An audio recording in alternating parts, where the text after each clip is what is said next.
warahmatullahi wabarakatuh.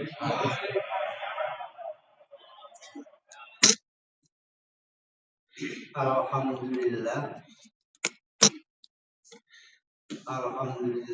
alladzi faddala bani Adam bil ilmi wal amal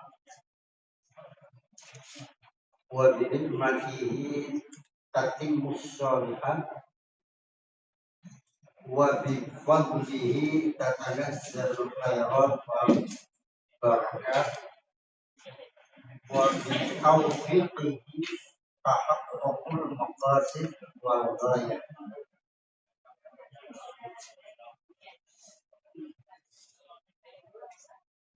Asyhadu an la ilaha illallah wahdahu la syarika lah wa asyhadu anna Muhammadan abduhu wa rasuluh. Allahumma shalli ala Muhammad wa ala alihi wa sahbihi wa man tabi'ahu bi ihsan ila yaumiddin.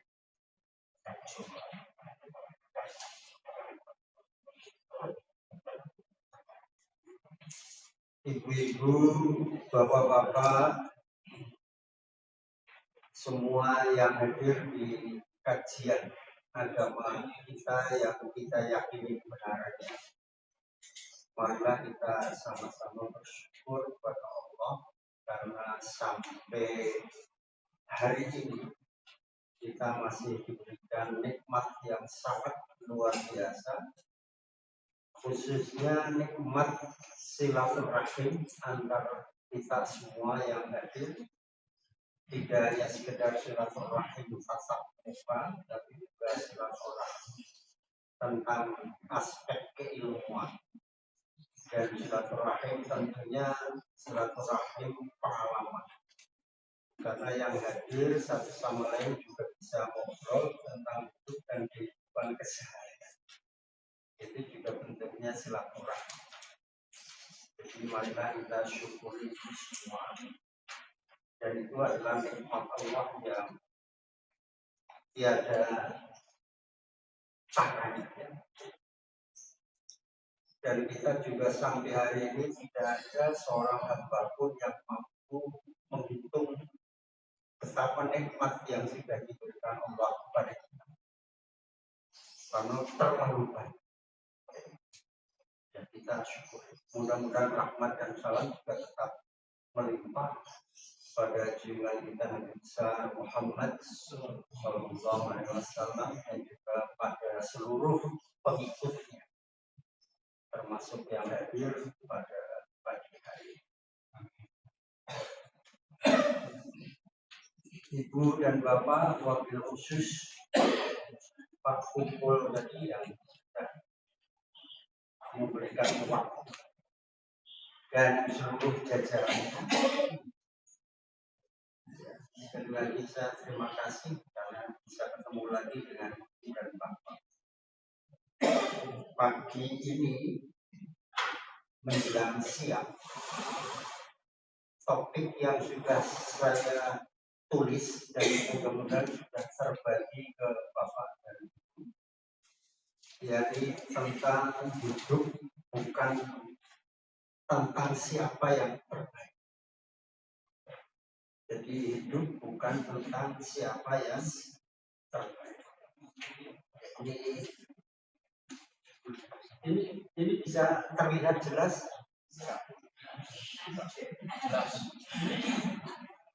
Tidak tahu kalau ini ya. Oke.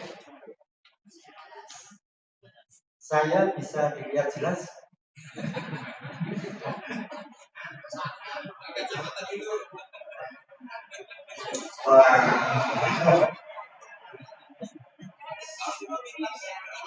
Tapi malah tulisannya jadi tidak jelas ya. Dia mau ngomong. Tetap kelihatan tulisannya. Minimal perasaannya. Semangatnya. Yang duduk di depan Pak, itu rasanya itu baru 20 tahun.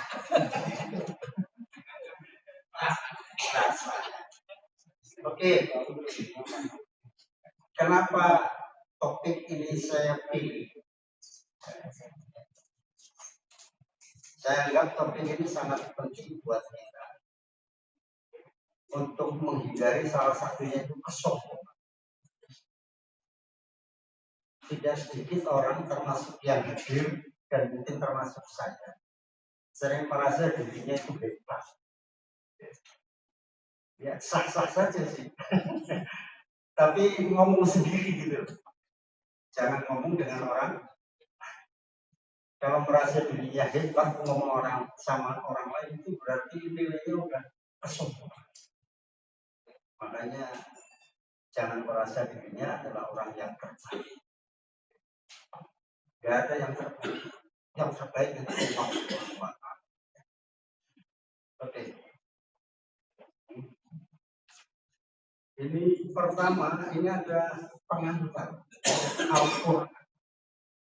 Surat 30 ayat ke-6 Ar-Rum. A'udzubillahi minasyaitonir rajim. Bismillahirrahmanirrahim. Wa'dallah la yudhillahu wa'dahu walakin la aktsarun nasi la ya'lamun.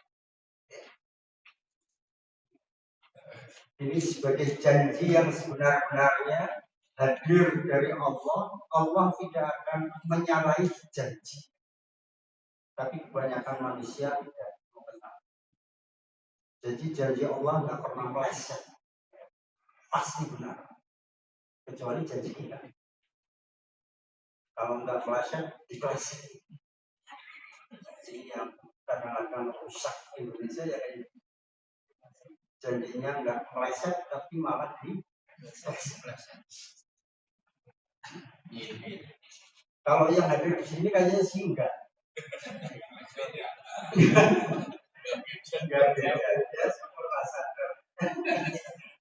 Oke. Hidup ini memang sebuah misteri. Jadi penuh kerahasiaan. Ini pernah saya singgung pada pertemuan pertama. Ya. Penuh kerahasiaan ini ya banyak hal. Apalagi kalau dilihat beda antara laki dan perempuan. Bapak nggak hamil, bapak nggak menyusui. Bapak hanya berfungsi membuahnya saja. Kalau dilihatnya benar. Tapi kehamilan jadi apa enggak? Kemudian lahir diprediksi kapan? Walaupun sudah ditentukan hari Rabu minggu depan misalnya. Tapi kalau Allah belum mengganti, kalau ada bisa. Termasuk mati ya. Ibu-ibu kira-kira berpulang ke rahmatullah kapan? Bapak-bapak kira-kira pulang ke rahmatullah kapan? Enggak ada yang tahu. Misteri. Mengaku umurnya udah banyak iya. Saya sekarang umurnya udah 78 Pak. 73 Pak. Tapi alhamdulillah masih sehat. Oh, gaya mana? Itu juga bentuk kesombongan. Tapi kadang-kadang kita merasa, apalagi kalau dipuji, Bapak umur 75 masih sehat. Siapa dulu? Oh, tapi nggak apa-apa. Akan ketemu kehidupan yang misterius. Salah satunya dia kalau ditanya kapan matinya enggak, gimana matinya enggak, dan dengan cara apa manusia itu mati. Misteri itu. Kalau ditambah us juga apa? Misterius. Kemudian manusia memiliki keterbatasan dalam memahami makna hidup. Jadi kita memahami makna hidup yang kita regu dan kita rengkuh dalam setiap harinya itu sangat lucu banget. Dan pada umumnya manusia tidak mengetahui banyak hal tentang sesuatu. Yang mereka ketahui adalah realitas yang bisa nampak kasat mata. Oleh karenanya di sini menghantarkan kita teruslah Bapak dan Ibu melangkah selama Bapak dan Ibu tetap di jalan yang baik dan benar. Meski terkadang kebaikan itu tidak selalu dihargai. dan praktek pemerintahan kayak gitu juga kan. Jadi orang-orang yang bagus malah hilang. Kalau nggak hilang, hilang. Karena lucu-lucu Indonesia. Tapi ngomong aja gitu sebenarnya jelekin dirinya sendiri kita orang Indonesia. Tapi itu real kenyataannya dalam kehidupan kita. Oke.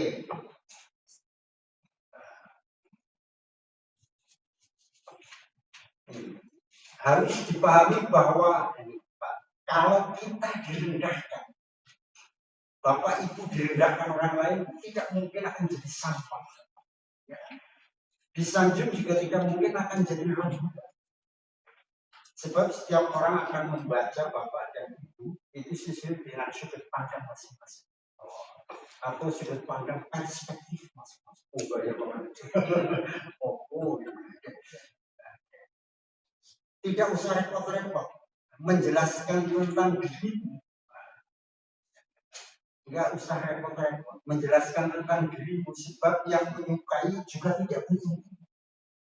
Jadi Bapak kepingin cerita kepada orang lain tentang siapa dirinya. Emang orang yang diajak ngomong butuh. Kadang-kadang tujuan, tapi itu sering terjadi. Dan yang membencimu itu juga tidak akan percaya. Siapa tahu malah yang diceritain orang yang membenci Bapak. Jadi nggak usah sok pinter, sok kau pengen diketahui orang bahwa dirinya itu orang yang luar biasa. Padahal itu orang yang biasa di luar, bukan luar biasa. Hidup bukan tentang siapa yang terbaik, ini masalah. Tapi tentang siapa yang mau berbuat terbaik. Nah, ibu bapak pasti kepengennya adalah selalu ingin berbuat tidak hanya baik, tapi benar. Dan senantiasa mau memperbaiki. Jadi kalau berbicara tentang medsos, itu kan ada orang yang bangga dengan follower. Jadi follower sejati itu sebenarnya itu. Kita bukan siapa-siapa dan juga bukan untuk menilai siapa-siapa.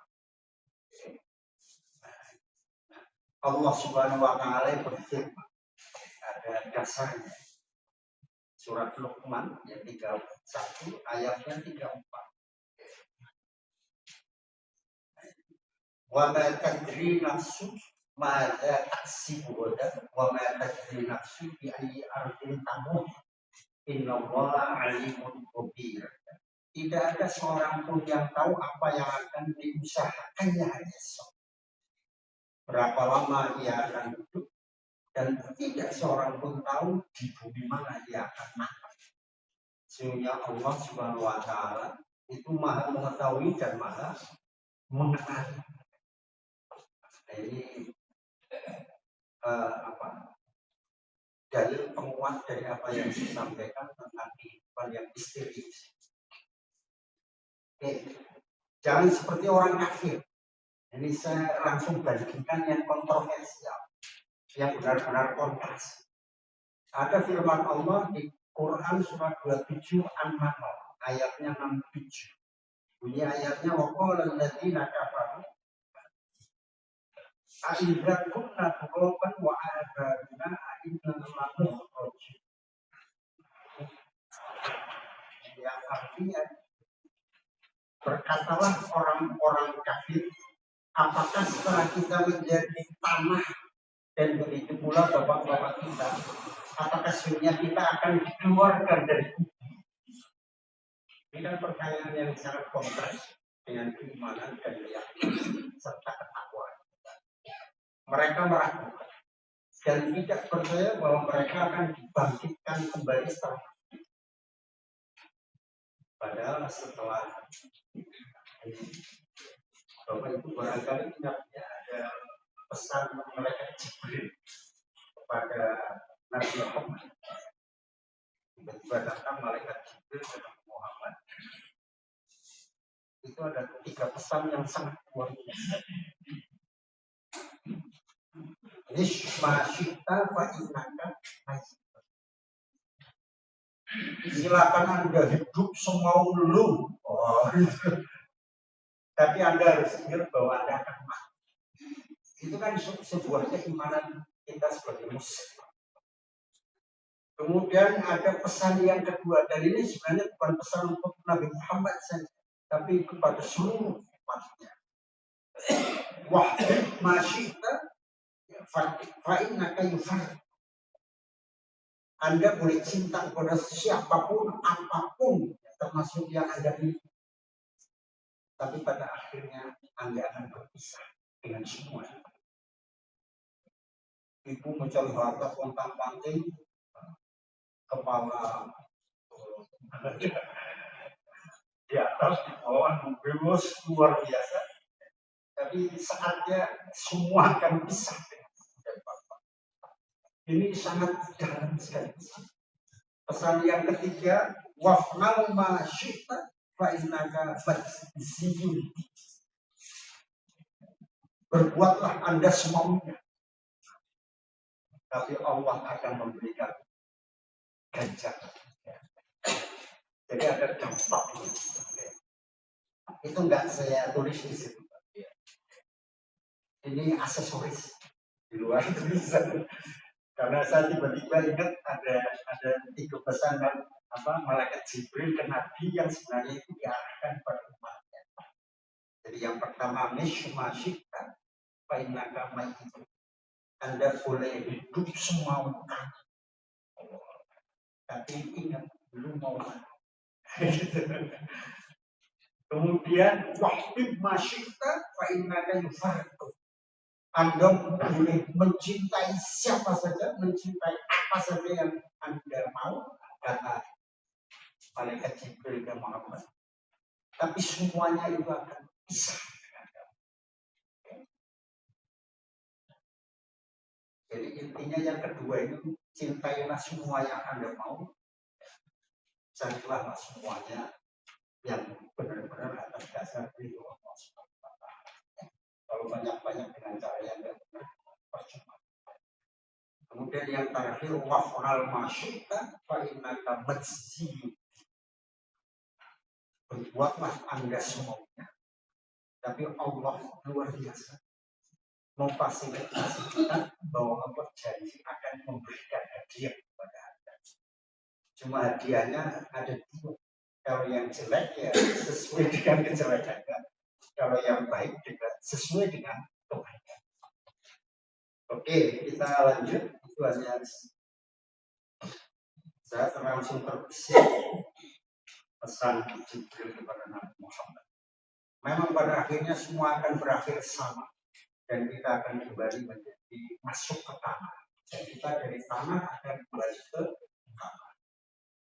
Makanya kalau ada jualan, orang jualan tanah, jadi apa itu namanya? Jadi apa? Jualan tanah. Yang suka jual maklar. Maklar bahasa halus apa jelek? Perantara. Terus selain perantara, udah terserah.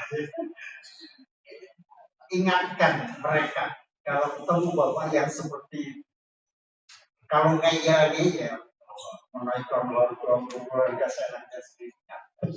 Sebelum kita deal, Pak, kalau bapak muslim, saya muslim, ingat bahwa kita dari tanah dan akan kembali ke tanah.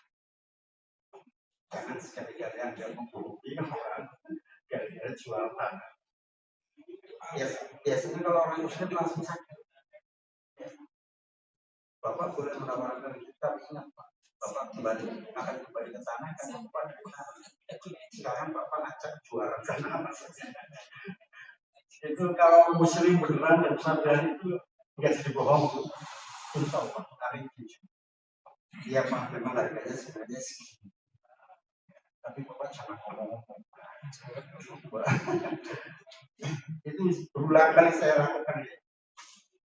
Cantik jelek, orang yang berpendidikan maupun tidak, kemudian tinggi rendah, bos bawahan, kemudian rumah besar kecil, punya uang atau tidak, kaya miskin, itu sama saja.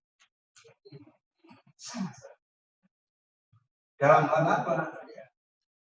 Saat ajal itu sama, akan sama saja, karena kita hanya dibungkus dengan kain kafan berapa meter, dan kemudian dimasukkan tubuh ke beberapa. Jadi ada yang disebut in ahsantum li anfusikum wa in ahsantum lama. Jika kamu berbuat baik itu untuk diri Anda sendiri. Tapi kalau ente berbuat jelek, maka kejelekan itu juga kembali pada. Nah, ini yang tadi saya sebutkan pesanan Jibril Muhammad yang terakhir, al-masyid fa'inaka jadi Allah sangat adil. Jadi orang yang berbuat jelek dan bagus tetap dikasih hadiah. Cuma hadiahnya sesuai dengan apa yang diperbuat. Kalau jelek ya layaknya hadiahnya yang berkaitan dengan kejelekan. Kalau baik ya hadiahnya berkaitan dengan kebaikan.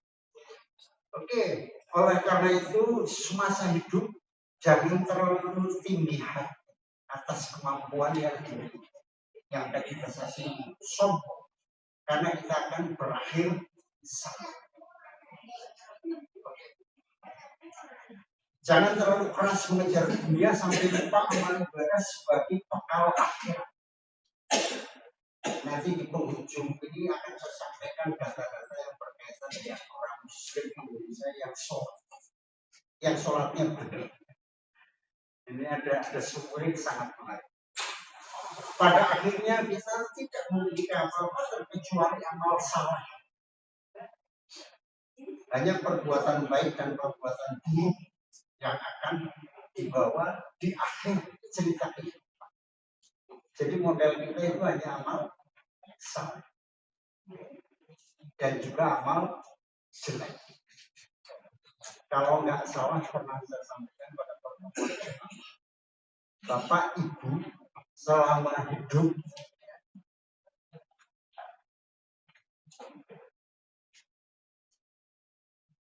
perbuatan baik dan jelek itu tidak akan terhapus. Yang jelek pun tidak akan terhapus. Nanti suatu saat kalau ada pertemuan lagi, tapi saya jadi nanti di hari kebangkitan, kemudian kita dihisab di hidup itu. Setiap individu itu akan langsung berhadapan dengan apa yang harusnya dijawab dari Allah SWT. Dan masing-masing itu ditutup oleh para malaikat. Jadi kalau misalkan saya nanti dibangkitkan, itu langsung apa itu yang cuy apa namanya? Ini bahasanya Yasir. Jadi sayap malaikat itu masing-masing. Jadi nggak ada seorang pun yang itu penuh rahasia, luar biasa. Jadi apapun yang telah diperbuat oleh hamba Allah, semua akan dilihat. Ya tinggal Bapak sekarang didaftar aja. Perbuatan-perbuatan jelek apa yang pernah dilakukan, itu akan ditonton. Dan pertama yang ditontonkan itu jeleknya dulu. Nih lihat loh, film ini berbuat rekamannya. Jadi Allah itu maha konsentrasi. Jangan cerita ada ahli IQ atau apa, guys, nggak ada apa-apanya sama Allah. Panca motor minggu depan siapa yang akan mati? Ahli komputer mana yang bisa? Nggak ada. Nggak usah jauh-jauh. Kalau bisa seluruh dunia. Jadi Allah itu maha konsentrasi. Jadi perbuatan kita ditontonkan yang jelek. Itu digambarkan orangnya nunduk. Terus turun dangak lagi, udah lagi lihat. Begitu udah ketahuan kejelekannya, itu orang itu nggak kuat menang. Habis itu langsung diketuk lagi sama Allah. Sekarang belum lihat kan, ditontonkan baiknya. Senang sekali kan?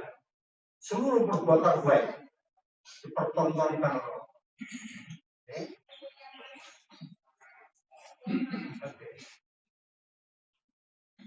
Begitu dipertontonkan oleh Allah yang baik, itu ini ada hadis agak panjang.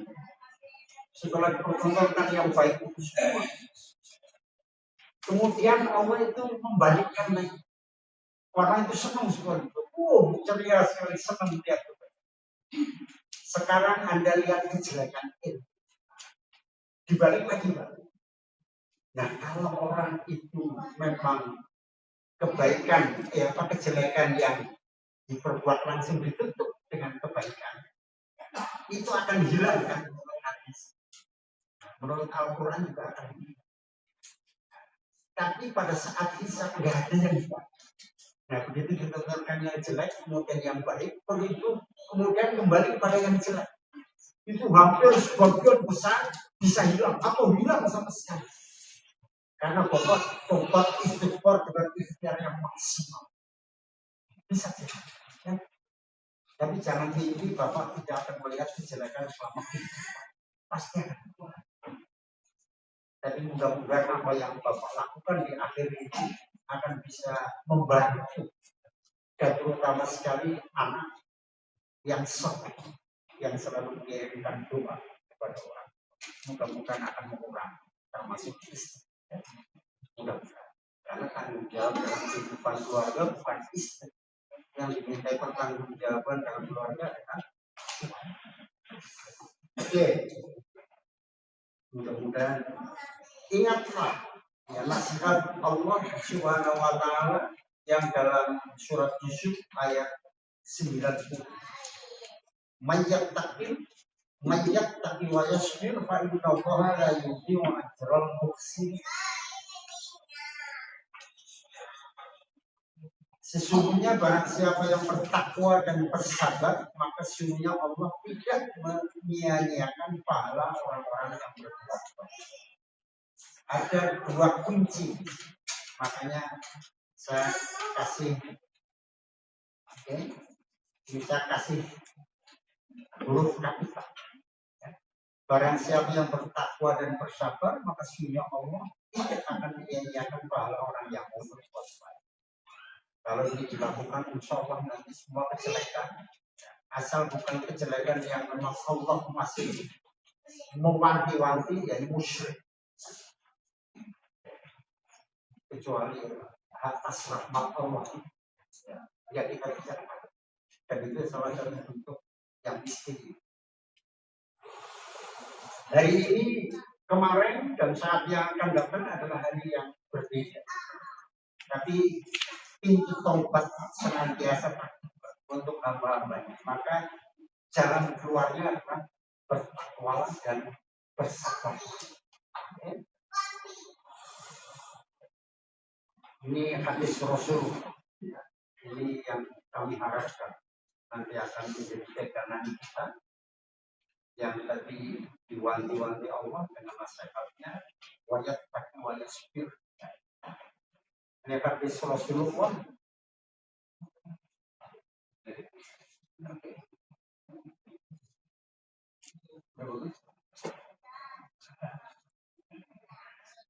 Ini bunyinya aja.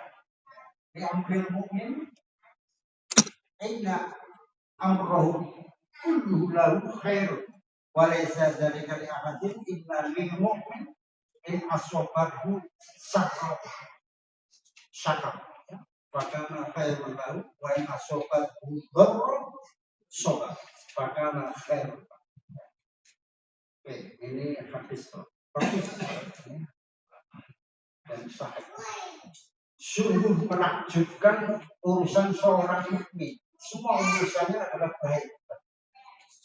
Dan hal ini tidak didapatkan kecuali pada diri seorang mukmin. Apabila mendapatkan kesenangan, dia bersyukur. Maka yang demikian itu merupakan kebaikan baginya. Sebaliknya, apabila tertimpa kesusahan, dia pun bersabar. Maka yang demikian itu merupakan kebaikan baginya. Ini hadis diriwayatkan oleh Imam Muslim.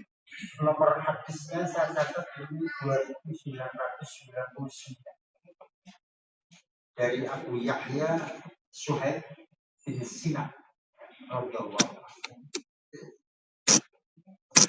Makanya dari hadis ini ada beberapa pelajaran yang terdapat dalam hadis.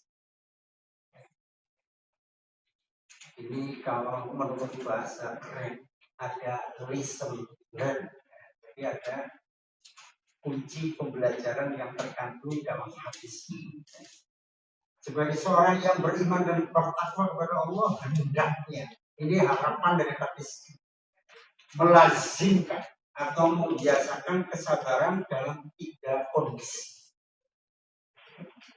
Melazimkan dan membiasakan kesabaran dalam 3 kondisi. Apa 3 kondisi? Ini pertama, kita harus bersabar di atas ketaatan. Sabar di atas ketaatan. Hingga ia benar-benar mempraktekkan ketaatan. Kalau saya bersabar,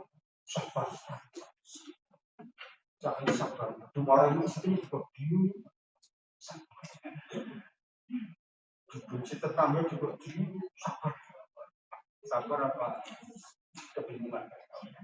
Oke, jadi 3 kondisi sabar itu adalah bersabar di atas ketaatan hingga dia mau mempraktekkan. Ini ada dalam surat Toha 130. Wa'mur ahlaka bis-sholat wastabir 'alaiha. Perintahkanlah keluargamu mendirikan salat dan bersabarlah dalam mengerjakan. Lagi-lagi kunci amalia ibadah sholat itu adalah yang sangat luar biasa. Dan satu-satunya amalia ibadah yang tidak boleh ditinggalkan oleh siapapun yang mengaku muslim dan mukmin. Kenapa saya sebut muslim dan mukmin? Karena banyak orang Islam tapi tidak beriman. Dan ini dalam praktek. Apalagi kemarin yang viral, ya.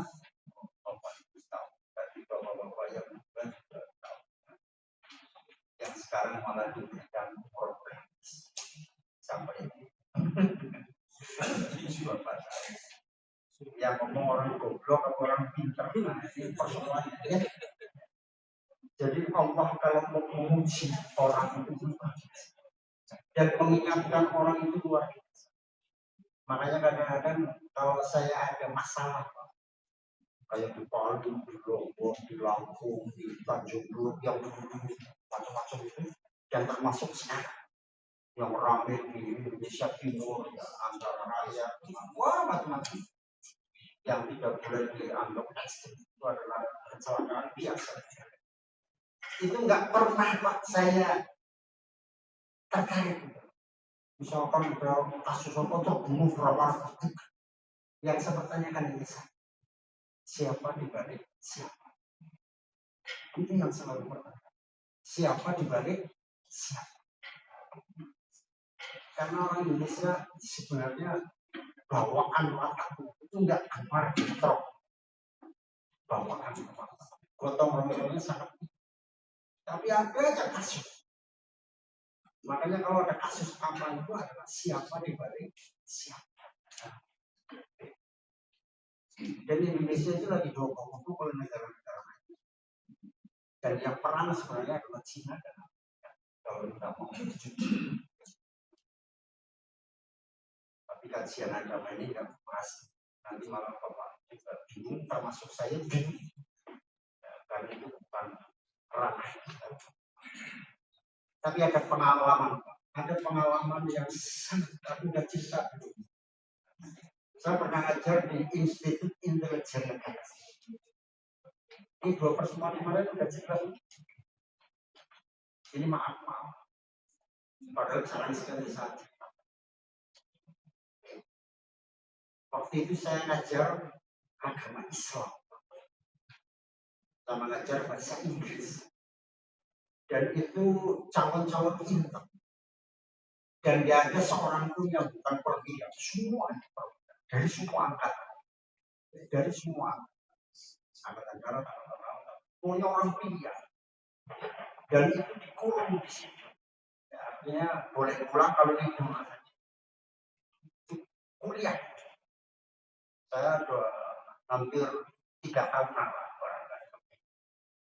tapi tiba-tiba ada kasus satu yang saya akhirnya menjadi pertanyaan, siapa di balik siapa? Bapak ingat kan kasus Munir? Itu saya lagi ngajar agama. Itu lucunya, saya ngajar agama Islam. Tapi pada saat pertemuan pertama, itu seluruh yang beragama lain ikut masuk ke kelas, Pak. Agama Hindu, agama Buddha, agama Kristen Protestan, Kristen Katolik, dan Konghucu. Itu komplit, Pak. Intang itu, Pak, kemana macam. Dan orang cerdas, dan orang pilihan. Saya juga baru ketemu mahasiswa yang cerdas mereka. Luar biasa. Dan sampai saat pagi-pagi pas Munir itu diberikan. Kemudian saya ditanya, Pak Kuldun sudah baca Quran pagi ini belum? Ditanya gitu. Karena saya ngajar jam berapa. Itu di Sentul, Pak. Jadi Sentul 2 itu kayak out keluar dari Sentul 2 itu naik ke atas. Itu di puncaknya gunung di situ. Itu sebelum turun, setelah sampai puncaknya turun, itu belok kiri, kemudian turun ke kiri, itu di situ ada kampus, dan kampus itu sangat luar biasa. Dan saya benar-benar bukan sok kepengen dimengerti oleh Bapak, bukan. Setelah masuk di situ saya kayak nostalgia saya. Karena Pak, saya dulu ambil S2 kan di Amerika. Nah begitu masuk di kelas itu Pak, fasilitas semuanya persis seperti yang saya alami di US.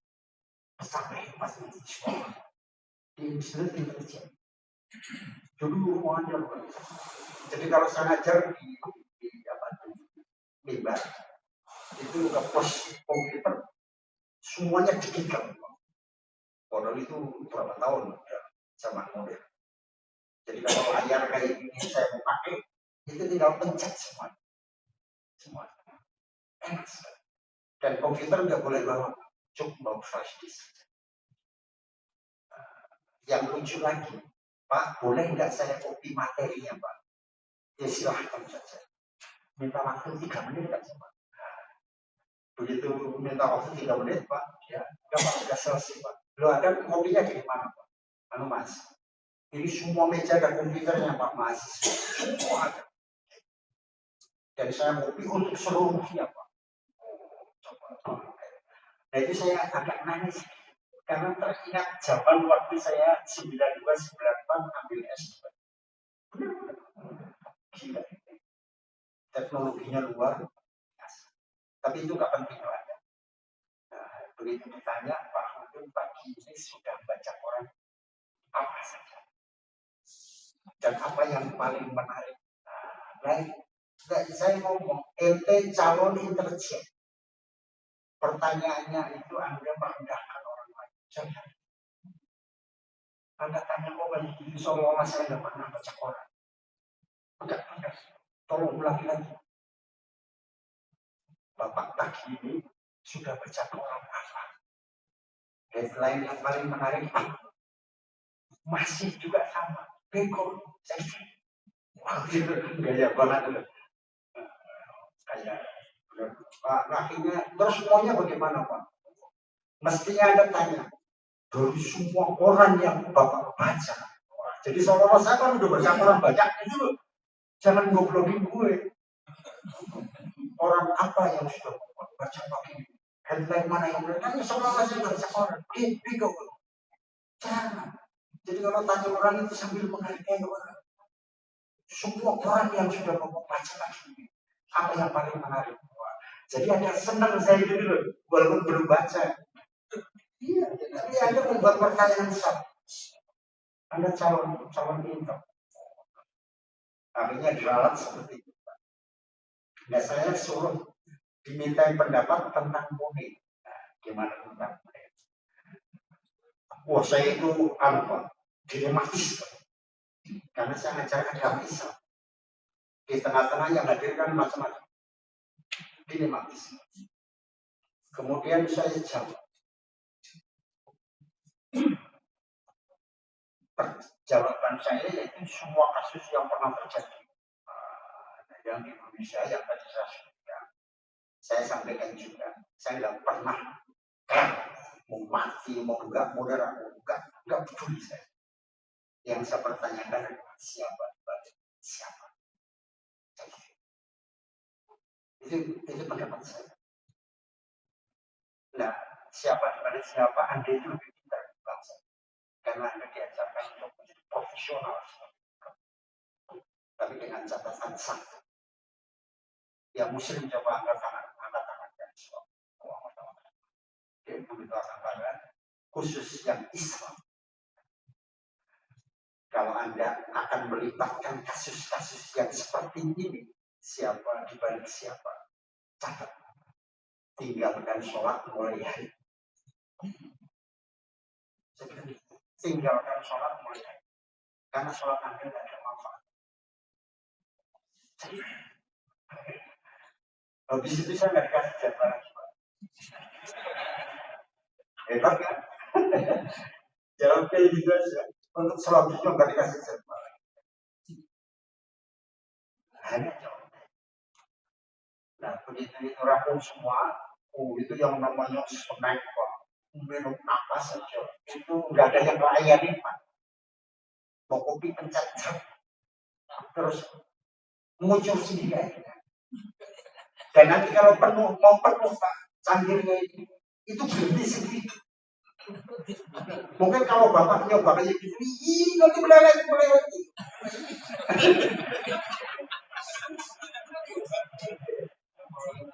Makanya di rest area di Amerika nggak ada satupun orang yang mau beli roti tinggal masukin koin, mau roti nomor berapa tidak. Misalkan roti nomor 59, itu langsung pencet-pencet 59, itu langsung turun keluar sendiri. Mau minum kopi apa teh tinggal pencet teh tanpa gula, yang nggak usah pencet gula, itu langsung dan gelasnya keluar sendiri. Kalau kan kita ini entah coba enggak, nanti begitu mau penuh berhenti sendiri. Hebat ya. Kayak gitu saya juga nangis ya. Kapan Indonesia? Berapa ratus tahun lagi Indonesia seperti ini? Gitu.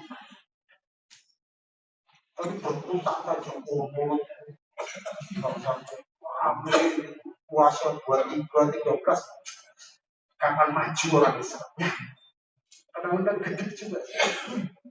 Orang udah kemana-mana. Kita masih berputar. Nah akhirnya habis itu Pak saya nggak ngajak. Saya diajak oleh karyawan karena kebetulan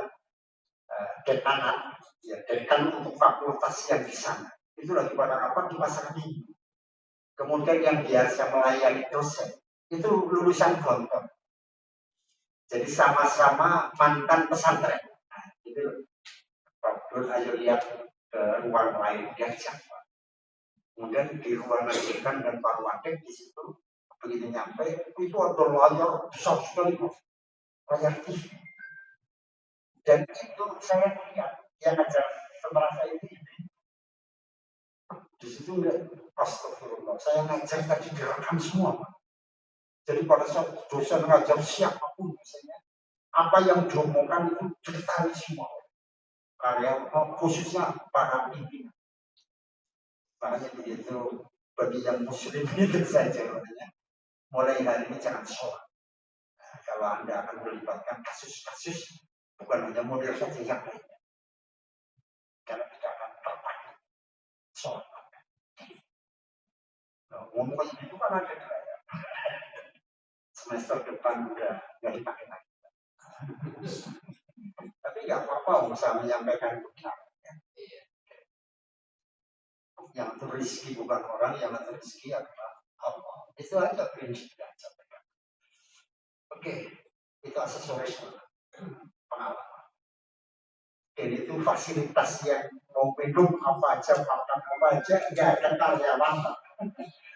Jadi snack basah, snack kering udah masukin di almari. Nanti dosen yang ngajar begitu keluar tinggal pencet aja memilih yang mana. Mau yang kering, mau yang basah, mau bikin kopi, bikin teh, semuanya tinggal pencet-pencet. Itu ada di Indonesia, ada di Institut Intelijen di perguruan tinggi lainnya. UI apa belum ada. Itu blok fotokopi US. Mudah-mudahan nanti ke depan seperti itu semua perguruan tinggi. Ya. Perguruan tinggi di luar itu luar biasa, bukan sok luar. Bayangin saya minta fotokopi buku satu buku, saya di Chicago, saya nyari di komputer itu hanya ketemu buku yang saya cari itu di New York. Bayangin, itu terbang berapa jam? 8 jam Chicago. Minta dikopikan sama petugas perpustakaan. Terus dia nanya, Muji, besok jam 9 kesini ya. Saya datang jam 9.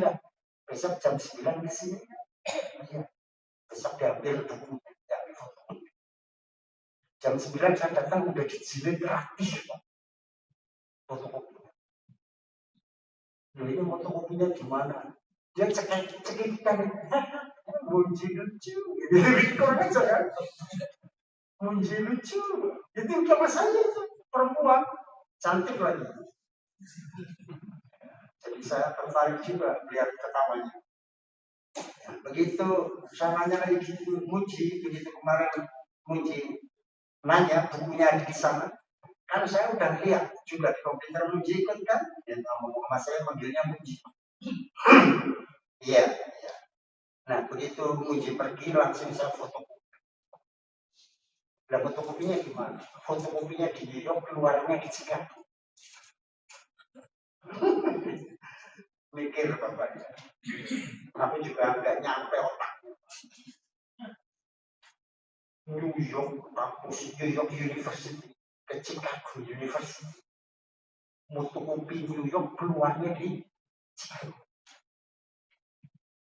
Makanya saya tanya masa jam 9 sampai jam 9 berikutnya udah jadi.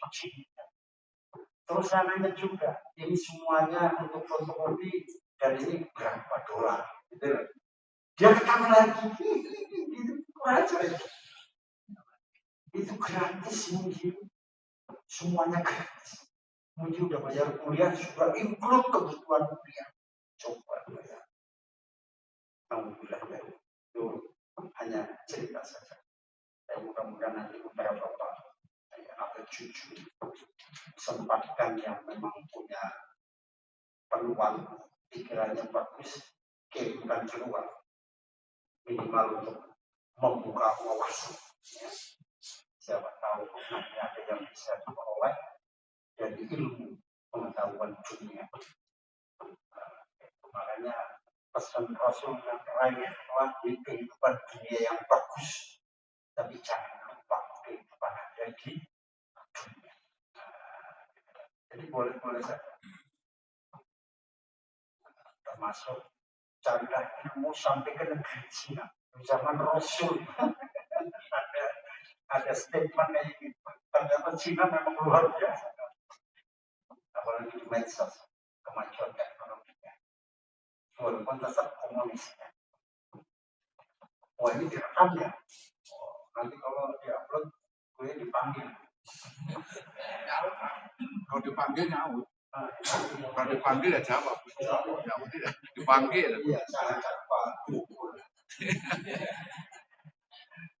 Oke, bila ketaatan dilakukan dengan kesabaran, Allah akan tumbuhkan nikmat iman. Dan jika nikmat telah diraih, nikmat iman, maka ketaatan tidak lagi menjadi beban atau sekedar penggugur kewajiban. tapi ketaatan akan menjadi kebutuhan dan sumber kebahagiaan bagi seorang hamba. Oke. Jadi ketaatan dan kesabaran itu jadikan seperti tas kaki. Kebutuhan Bapak dan Ibu keseharian. Kalau sudah menjadi kebutuhan itu luar biasa. Ini sebagaimana seseorang yang melaksanakan sholat sebatas untuk menggugurkan kewajibannya. Bisa jadi merasa berat di awal. Tapi jika jujur dalam niatnya untuk mendekatkan atau takarrub kepada Allah, maka Allah akan tumbuhkan emas dalam jangan karena sering jamaah sekarang biar kelihatan rajin. Kalau sudah niatnya biar kelihatan rajin, hilang. Baca Al-Quran, kerasin biar orang yang lewat dengar, hilang. Jadi semua lillah. Allah mau apa? Jadi jangan riak. Saya kadang-kadang juga ditegur, Pak, kok nggak pernah ke masjid? Pernah. Ditegur gitu. Sama seorang yang sangat paham tentang agama. Saya jawab Bapak, alhamdulillah Pak, makasih sekali saya. Tapi catat Pak, saya ke masjid tidak pernah sekalipun. Itu karena Bapak. Jadi tidak pernah sekalipun saya ke masjid karena Bapak. Tapi saya ke masjid karena Allah. Jadi tidak pernah saya niatkan karena Bapak. Tapi Bapak mengingatkan. Mestinya pertanyaannya di rumah. Bapak berjalan kelihatan. Emang Bapak lagi pulang kampung atau pergi ke mana? Gak usah di rumah, Bapak mau apa jamaah di masjid selama itu. Lucu. Emang yang pilih orang. Ya? Makanya jangan sekali-kali niatkan untuk ibadah ke masjid. Itu bukan karena siapa-siapa. Tapi hanya karena Allah. Dan kalau warnanya jangan nyinggung seperti itu. Kenapa Bapak gak pernah jamaah? Itu kan lucu. Ya. Itu nyinggung perasaan. Nyinggung perasaan. Ya. Bapak kalau sekarang nggak pernah kelihatan apa Bapak sakit. Kalau sakit kenapa nggak ngasihkan atau pulang kampung? Itu kan enak. Nggak usah nyinggung apa lihat ibadah. Ya. Apalagi pamer. Oke, yang kedua Pak, ini bersabar untuk meninggalkan larangan. Ini berat Pak. Sabar tinggalkan larangan.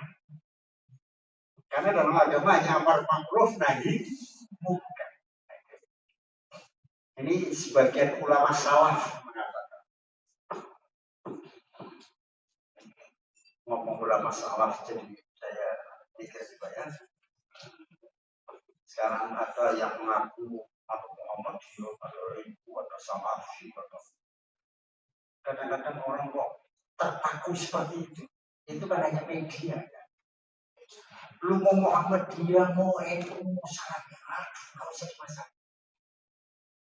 Tapi kadang-kadang ada yang satu kelompok, misalkan ada pengajian yang isi sama ini, jadi melihatnya bukan apa yang disampaikan oleh siapa, tapi yang siapa yang menyampaikan.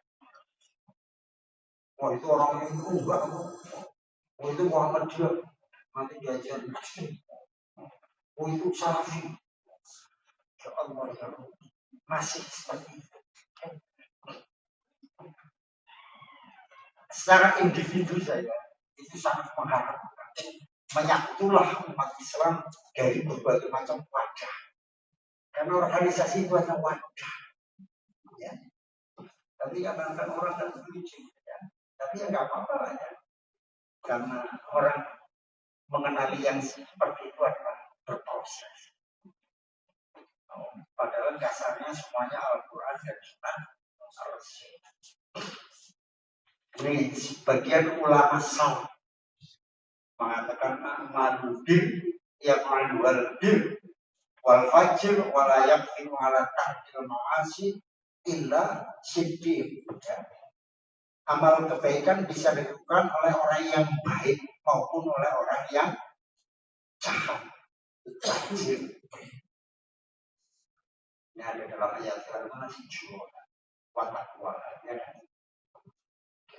Namun hanya orang yang jujur yang mampu akan meninggalkan sholat.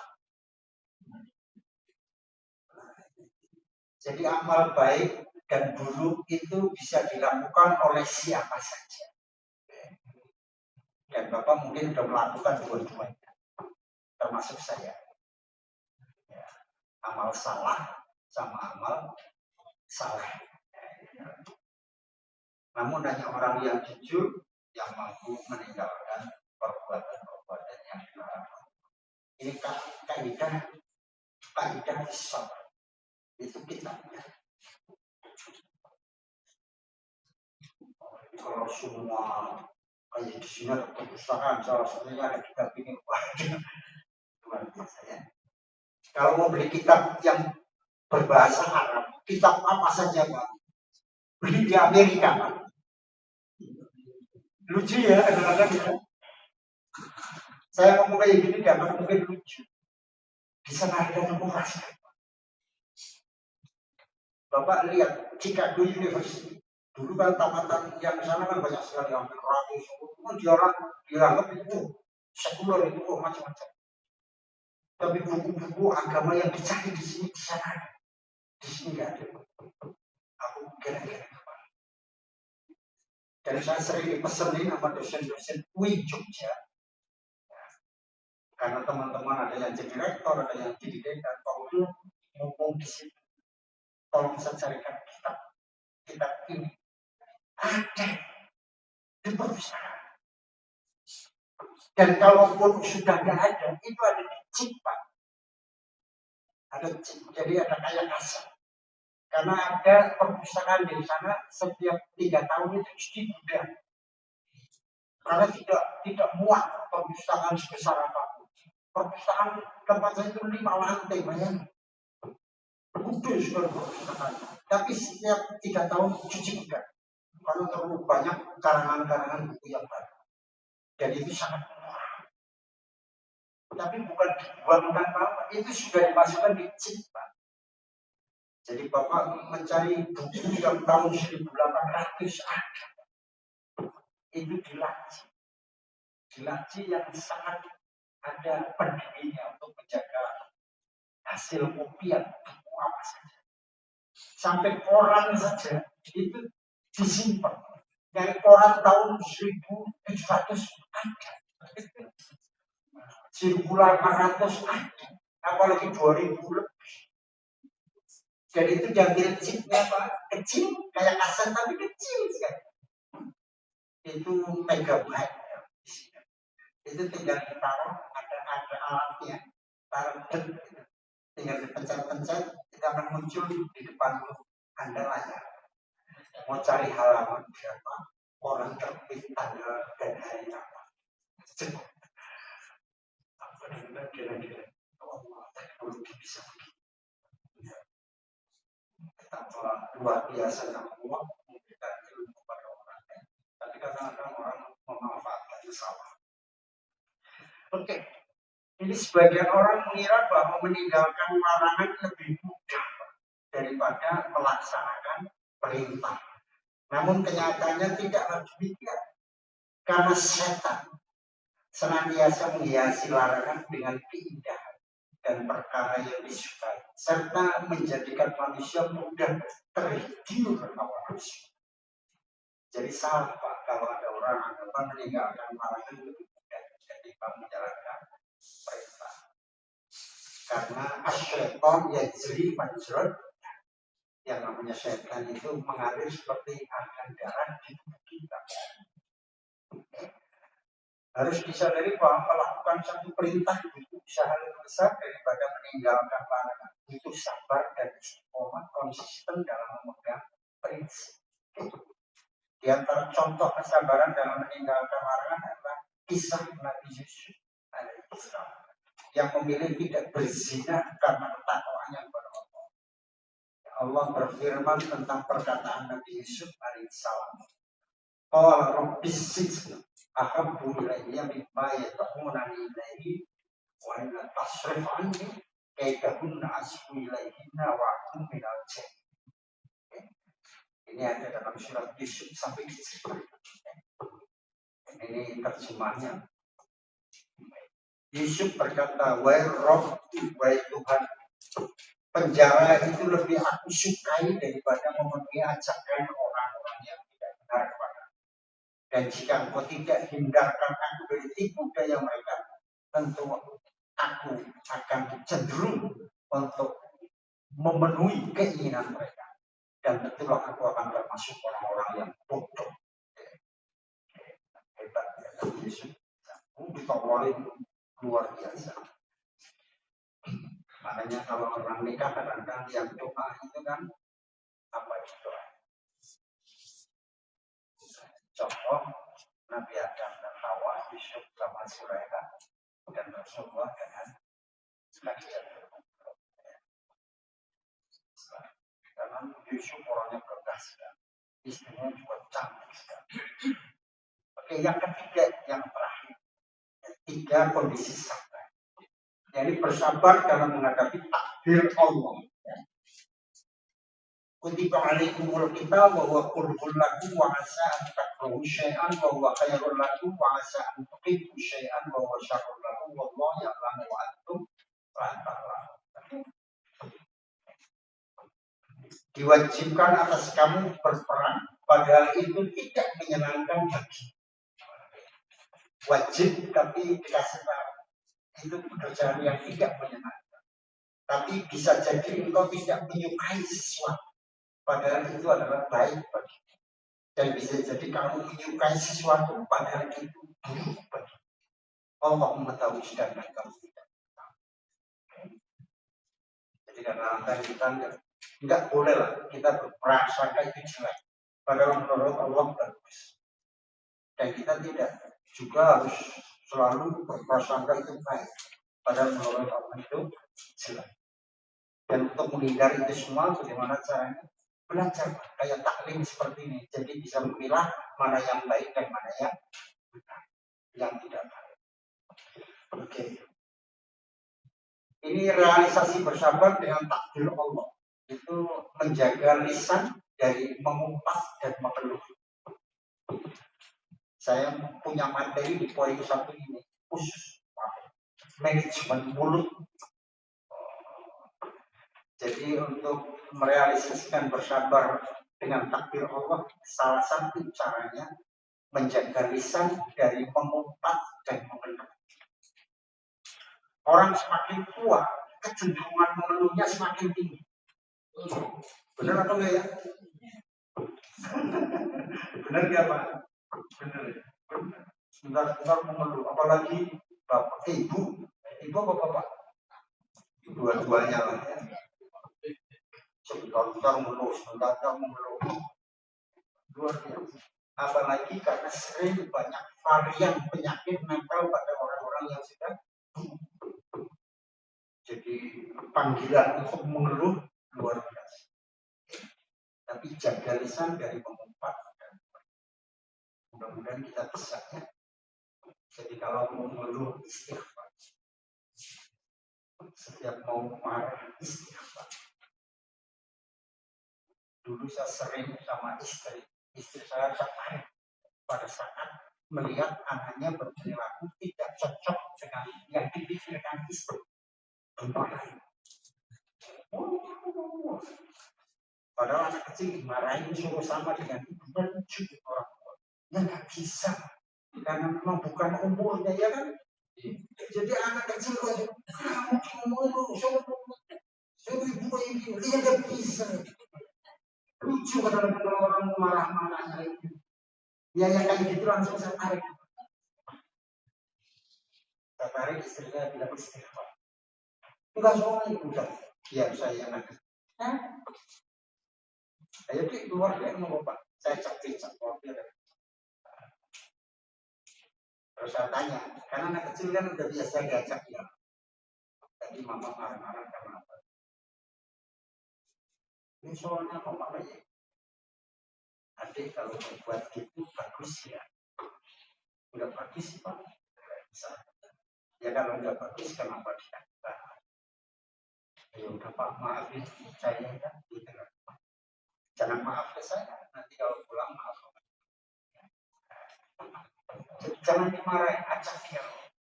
Giring anak ini sampai dia sadar bahwa yang dilakukan salah. Itu butuh kesabaran. Itulah pentingnya sabar. Saya sampai hari ini juga pengen kursus pada orang-orang bapak ibu yang suka marah. Pengen kursus terus terang. Sampai hari ini saya belum pernah memarahin istri sekali. Jadi kalau saya mau marah langsung saya balik anak istri. Mau marah sama anak, mau marah langsung balik istri. Nanti begitu tenang saya baru. Kenapa mama lakukan begitu? Enggak, kenapa enggak kayak gini? Enggak bisa. Kenapa kayak gini? Enggak bisa. Bisa. Pokoknya semuanya enggak bisa. Nah sambil kayak gitu nanya, Bapak jangan lupa baca Falaq Binas ayat kursi. Dibaginya sambil ngomong nanya kayak gitu. Itu setan bubar semua itu. Nanti istrinya kembali asli. Kalau nggak percaya praktik. Saya udah berulang kali saya praktik. Menghadapi siapa saja pemarah, Bapak langsung ingat kepada Allah, baca Falaq Binas, ulang untuk Binas, ulang untuk Falaq, kemudian ayat kursi. Itu lemas sendiri. Kalau nggak percaya silakan. Karena sabda Allah kan nggak pernah meleset kan, dari saya bilang waktu pertama, janji Allah nggak pernah meleset. Bos saya marah-marah juga kayak gitu. Sampai karyawan yang saya datang ke kantor itu benar-benar betapa marahnya. Tapi begitu saya ketok pintu, assalamualaikum. Kalau dia nggak jawab bukan muslim. Karena menjawab salam itu wajib. Mengucapkan salam sunnah. Iya kan? Saya ketok pintu, izin sekretaris, hati-hati Pak, Bapak marah sekali. Assalamualaikum, waalaikumsalam. Di samping itu saya masuk sambil baca Falaq Binas saya. Silakan duduk Bapak. Udah bubar, saya tanya. Begitu keluar dari ruangan saya diantar dari lantai 2 ke bawah. Diantar di rangkul. Orang yang lihat kan kira-kira. Semua dimarahin kalau mau tahu cuma rangkul. Praktek apa?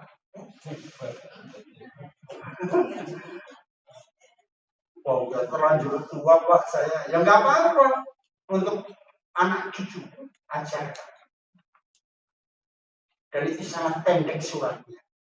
Ayatnya juga pendek. Biar kita terjaga lisan. Kemudian tidak melakukan hal-hal yang menunjukkan pertentangan ya, atau penentangan terhadap ketetapan Allah atas dirinya, seperti memukul-mukul wajah, merobek baju, dan yang semisalnya atau pada lain. Anda boleh marah, boleh nangis, tapi jangan berlebihan.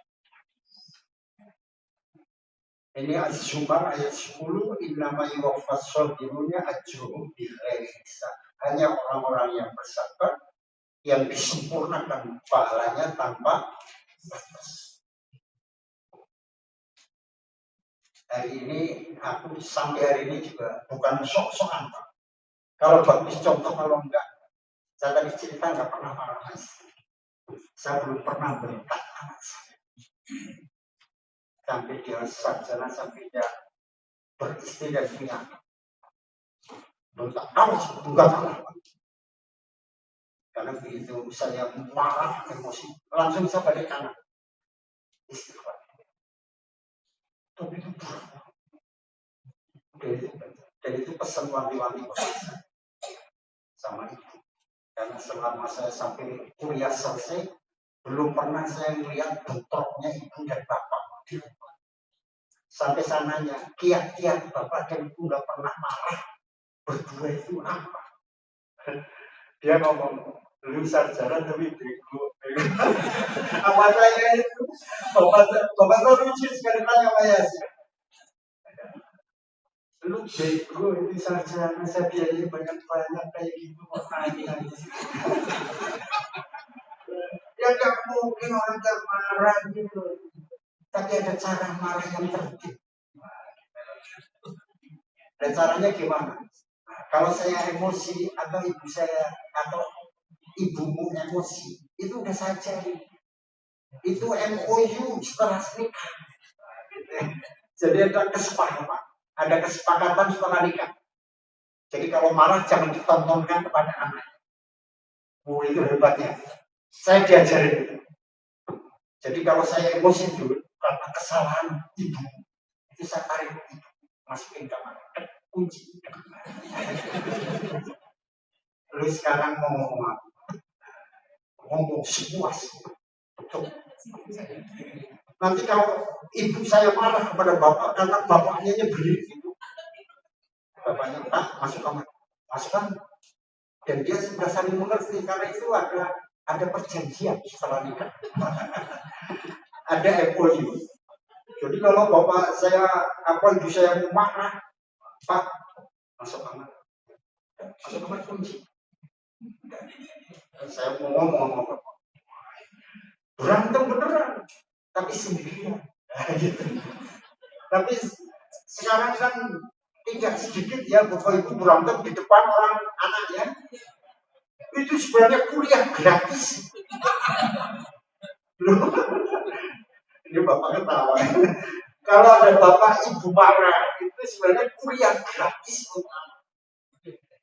Jadi nanti kalau anaknya udah gede, marahin ibu dan bapaknya, itu luar biasa. Karena ilmu marahnya udah dia dapat.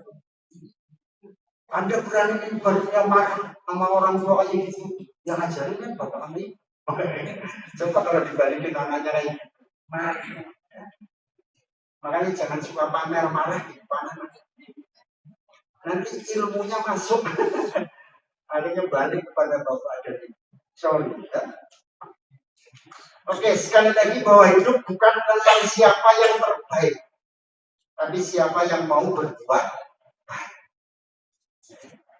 Nah, bapak ibu mau berbuat baik. Mau. Ya kalau mau ya. Kondisi 3 sabar itu. Jadi biasakanlah, lazimkanlah 3 kesabaran. Bersabar di atas ketaatan, bersabar untuk meninggalkan larangan, dan bersabar dalam menghadapi takdir Allah. Yang namanya takdir ini saya kasih tahu selintas gambaran yang sederhana makna takdir. Yang namanya takdir adalah ikhtiar maksimal manusia. Itulah takdir. Jadi yang namanya takdir Allah itu adalah ikhtiar maksimal manusia. Bapak kerja pengen punya ini, ujung-ujung tiba-tiba nggak ada yang didapat kecuali satu. Itu takdir. Manusia pintar berencana, tapi kata akhir di tangan Allah. Oke, tapi kata akhir Allah tidak mungkin akan diberikan tanpa melihat ikhtiar orang yang melakukan. Itu pengertian takdir yang sangat sekali dan mudah-mudahan bisa mudah dipahami. Jadi takdir jadi ikhtiar Allah. Yang pernah saya ceritakan ke ibu kemarin waktu pertemuan, saya kepengen punya istri cantik campur manis. Dia dapat turun kepengen yang manis, nggak dapat. Itu sampai menunggu setahun 2 tahun hanya mencari kemauan saya. Kalau cantik campur manis kan luar biasa istri saya. Senangnya. Kalau manis senangnya apa? Kalau mau kemana-mana dandannya cepat. Mau bangun tidur belum cuci muka aja tetap manis. Apalagi kalau dandan. Itu nggak dapat juga saya. Akhirnya turun ke pilihan yang ketiga, yang cantik. Jadi mencari istri cantik saya ketemu hanya 3 bulan ketemu. Dan 3 bulan berikutnya saya nikah. Karena nggak ada rumus pacaran di sana. Saya nggak mau pacaran dengan siapa. Dan itu prinsip saya pegangi dari mulai saya khatam dari pondok pesantren. Saya nggak mau pacaran dengan siapa. Karena saya mau mencari perempuan kaya apa saja, tetap wataknya beda. Oh iya, mau cantik, mau manis, mau cantik campur manis, itu tetap wataknya.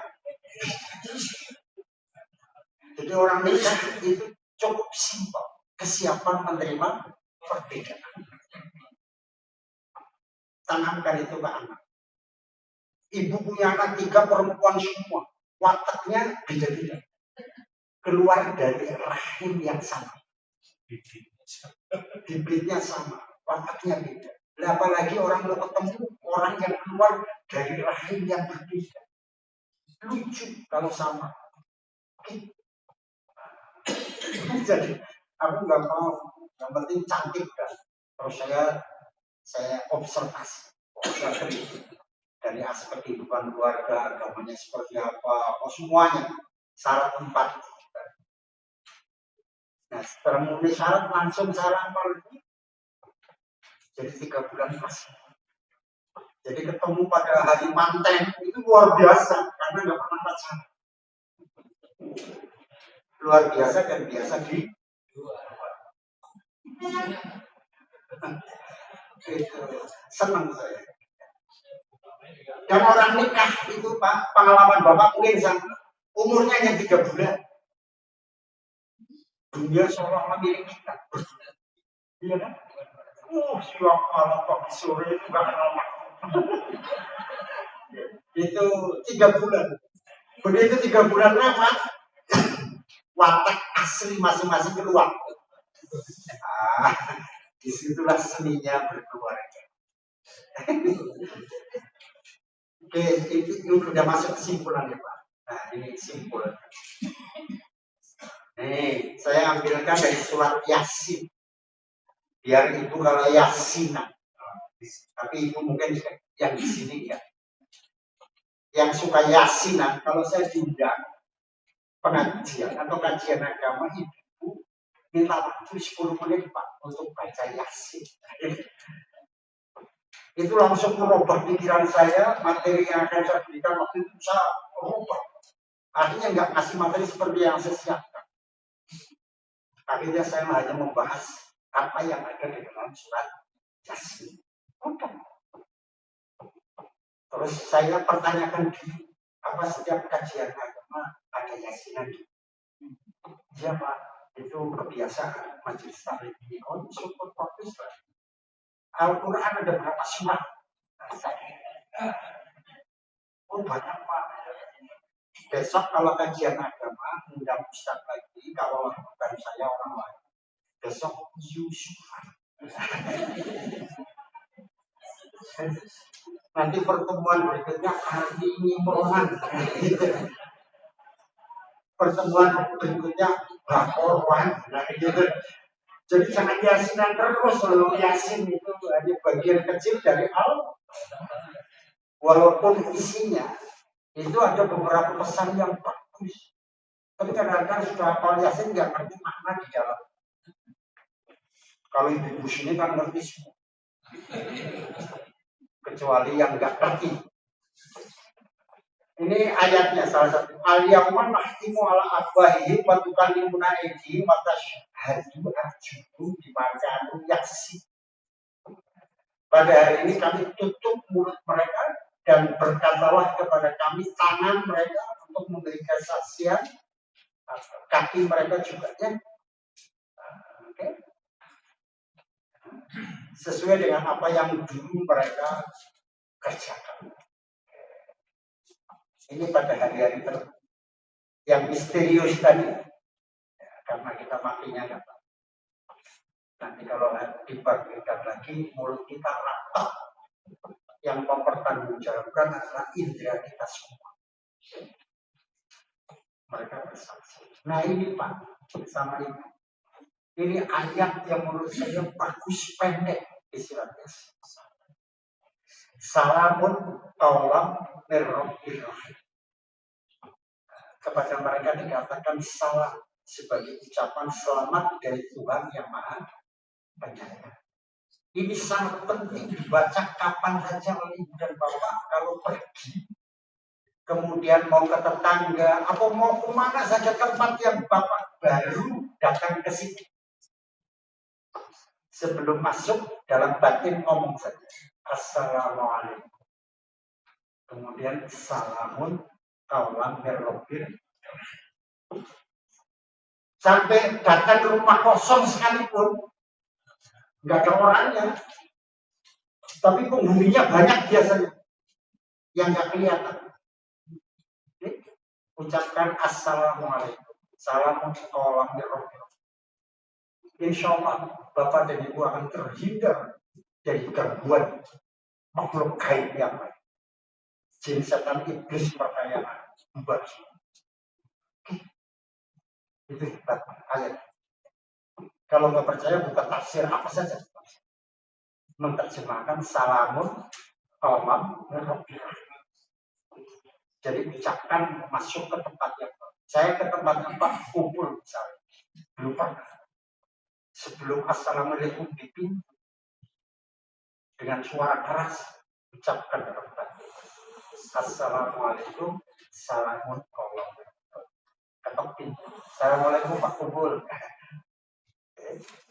Pak Kumpul nanti menyambut dengan Pak. Karena yang mengganggu Pak Kumpul udah hilang semua. Para jin perkayaan.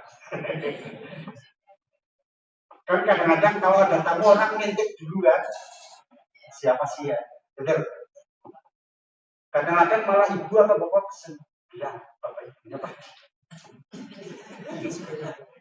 Sama asisten rumah tangga. Asisten rumah tangga diajarin bohong. Sama majikan. Itu kata-kata. Janganlah ya. Bilang aja bapak pergi. Kalau orang itu jelek pada bapak, malah temuin aja bilang salamun kaulam berrobir pagi. Dia akan bagus sama Insya Allah. Oke, sudah selesai teman-teman Pak. Nah ini, pokoknya kalau Allah mau menghendaki apa saja, Allah hanya menyebut kun fayakun. Ini ibu bapak mungkin sudah pernah lihat tulisan ini. Lebih baik memaksakan diri masuk surga daripada sukarela masuk. Makanya berbuat baiklah, karena lebih bagus kita memaksakan diri masuk surga daripada sukarela masuk. Ini ada peringatan buat kita bahwa janji Allah tidak meleset. Itu satu. Kemudian orang yang akan menemukan kebahagiaan hidup itu dalam surat Al-Mu'minun ayat 1 itu qad aflahal mu'minun. Jadi orang yang akan menemukan kebahagiaan hidup dunia akhirat itu adalah orang-orang yang beriman dalam arti yang sebenarnya. Okay? Kenapa dunia bukan qad aflahal muslimun? Okay? Karena yang namanya Islam belum tentu beriman. Okay? Makanya qad aflahal mu'minun. Yang terakhir Pak kumpul. Ya, ini siap untuk berubah. Jadi usahakan maksimal agar kita semuanya senantiasa mau berubah untuk yang lebih baik. Walaupun kita tahu tidak ada seorang pun yang bisa menjamin bahwa perubahan akan memperbaiki suatu harapan yang diinginkan. Tapi untuk mewujudkan sesuatu yang diharapkan kita harus berubah. Ubah cara berpikir, bersikap, berperilaku, dan silaturahim. Kemudian sumber kehidupan kita adalah hati. Bila mana hatinya baik, maka perbuatan, perkataan, dan akhlaknya juga akan baik. Nah ini data yang saya janjikan ke ibu dan bapak. Ini hasil survei Indonesia Muslim Report. Ini tahun 2019. Kenapa ini saya tayangi? Karena ada relevansinya dengan tahun depan. Bahwa mayoritas Muslim Indonesia yang tidak rutin sholat 5 waktu. Yang Muslim rutin sholat 5 waktu hanya 38,9. Bayangin. Dari seluruh umat Islam di Indonesia yang rajin sholat rutin. Muslim yang selalu rutin berjamaah kelihatannya banyak, hanya 2% dari total Muslim yang ada di Indonesia. Muslim yang tidak sholat sama sekali 0,4%. Jadi dari data ini antara 6 dari 10 sholatnya bolong-bolong. Emang ada sholat rakas-rakas? Semakin tua semakin tertib sholatnya. Nah, mungkin sadar bawahnya. Jadi semakin tua baru semakin tertib sholat. Nah, ini generasi milenial itu cenderung tidak konsisten sholatnya. Kenapa saya yakin ini?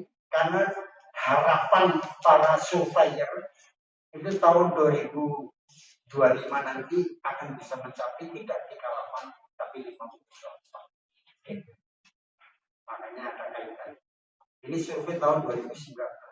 Kemudian tanggung jawab siapa? Tanggung jawab kita semua. Jangan melemparkan tanggung jawab kepada siapapun, tapi ini adalah tanggung jawab kita semua. Yang duduk di lembaga keagamaan, lembaga kebudayaan, lembaga pemerintah, lembaga semacam ataupun apa saja. Oke, syukur kasih. Assalamualaikum warahmatullahi wabarakatuh. Waalaikumsalam.